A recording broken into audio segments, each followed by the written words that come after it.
Welcome to Vlogmas Day 7. Today, we bake.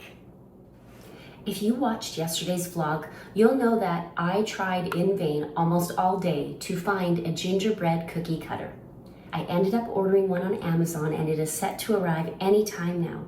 But instead of twiddling my thumbs while I wait for the cookie cutter to arrive, I decided to make a couple more recipes that I love. One is banana bread, and it is born out of necessity. I have bananas that are too ripe to eat, so I'm going to turn them into banana bread. And who doesn't love banana bread any time of year, really?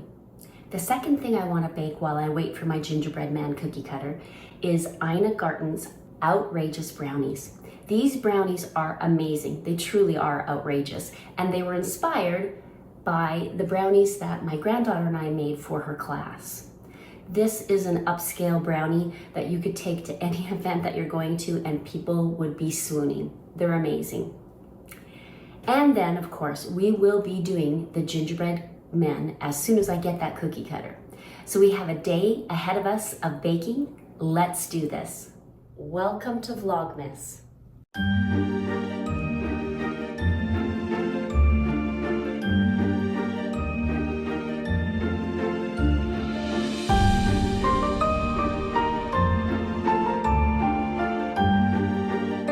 To begin with, I have here 8 ounces of chocolate chips and a half a pound of butter that I have heated up in the microwave just to kind of melt the chocolate chips, because Ina's recipe calls for things to be gently mixed together in a very kosher kind of way to make these fudgy, delicate brownies. Let me show you. The first thing I'm going to do is preheat my oven to 400 degrees. Ina's recipe creates a 12 by 18 sheet pan. I have halved that recipe because it's just so many brownies.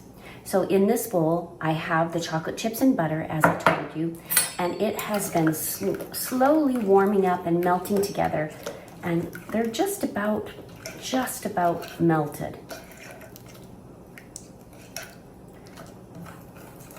So the recipe says to melt these in a pot over the stove, but I took the easy way out and I am using my microwave. So I think I'm going to put this in for about 15 more seconds.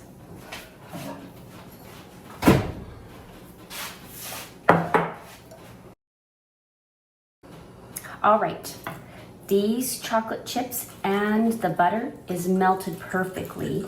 And this can't be too warm because you're going to stir in the eggs and the sugar that I've already blended here together. I'm going to leave the full recipe linked below so you can follow that when you make these if you decide to give them a try. I've prepped a little bit of this in advance just for the ease of filming. So butter and chocolate chips. It's not too warm.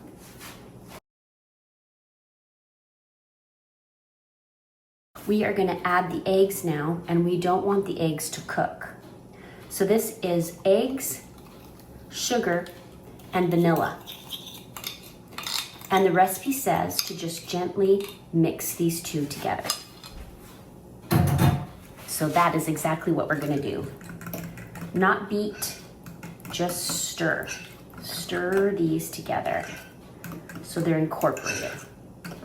So that's what it looks like when it's all incorporated, just a thick, gloopy mess.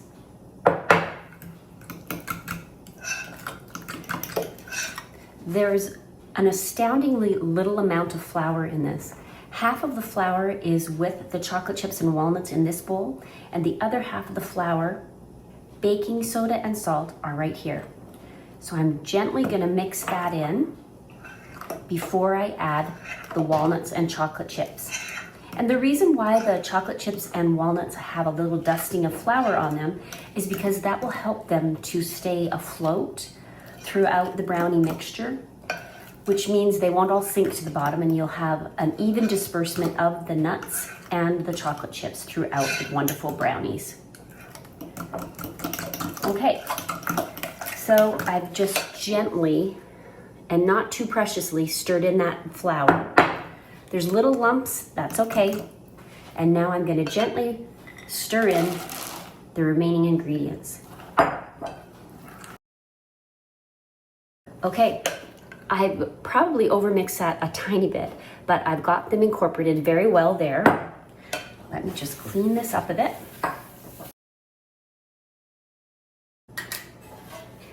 The full recipe is for a 12 by 18 sheet pan. I have a 9 by 12 cake pan here, and I've buttered it and floured it per recipe instructions. And this will work perfectly since we have half the recipe. So since the pan is buttered and floured, I can just transfer these into the pan.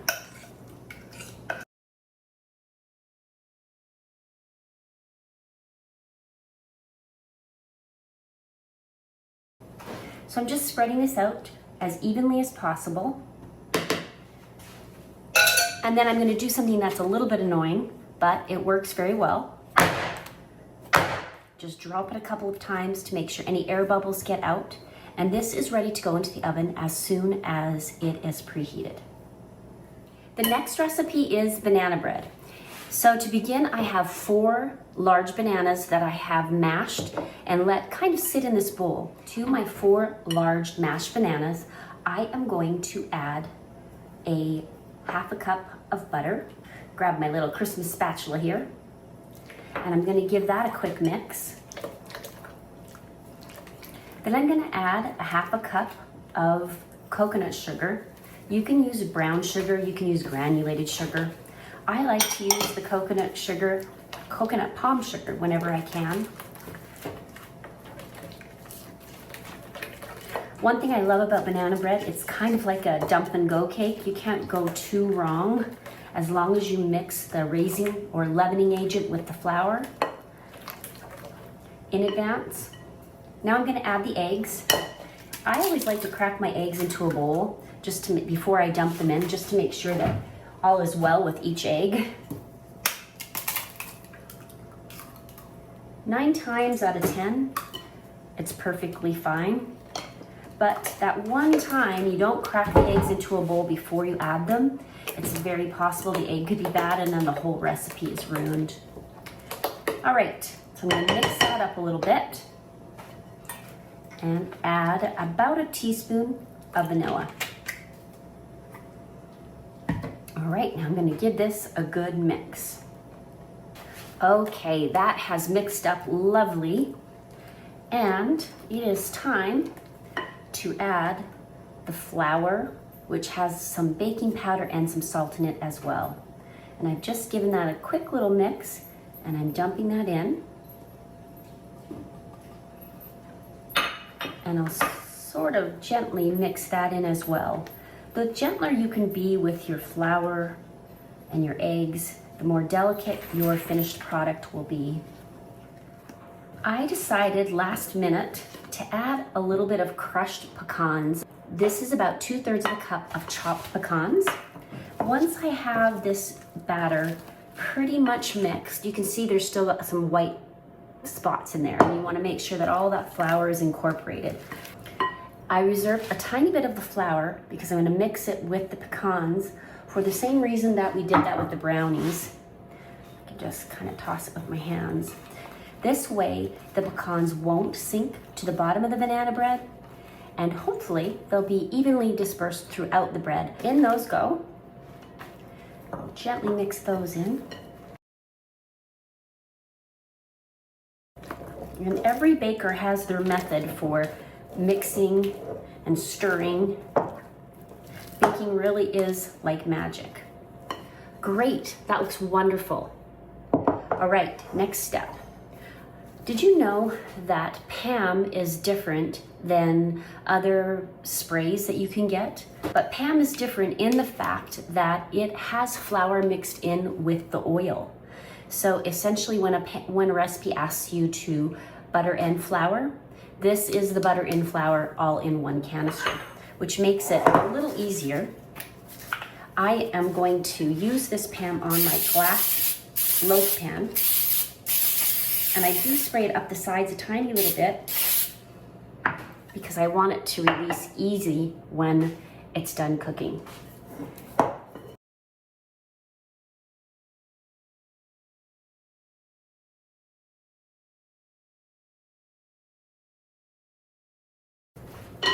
Okay, this is also ready to go into the oven. And the foam or yellow you see there is the Pam that I sprayed up the sides, and it rose a little bit as the batter was put into the pan. So first we will bake the brownies, and then we will bake the banana bread. The oven is at 400, so in the brownies go.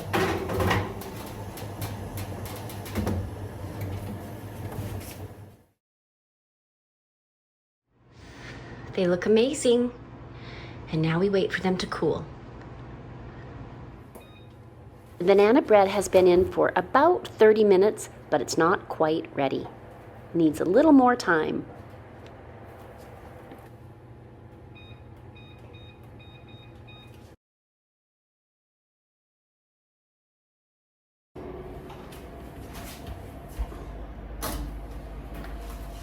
And now the banana bread needs to cool.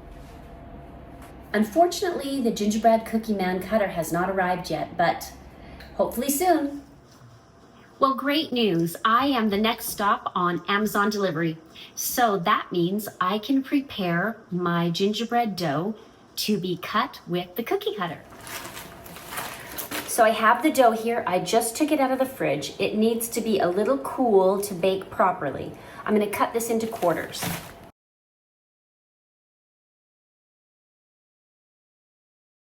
So I've cut this in quarters, and you don't have to be precious about this. It doesn't have to be exact proper quarters, just making it a little easier to roll out. I'm going to take one section, flatten it a bit with my hand, put another piece of parchment paper on there, and then roll it out to the thickness that I desire. Now remember, first graders are going to be decorating this, so they're going to need these cookies to be a little thicker so they are sturdy.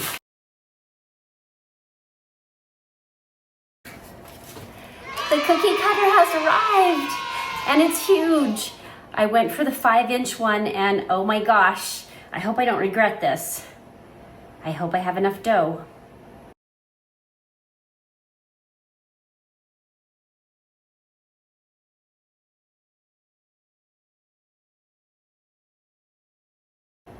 The first batch is going in.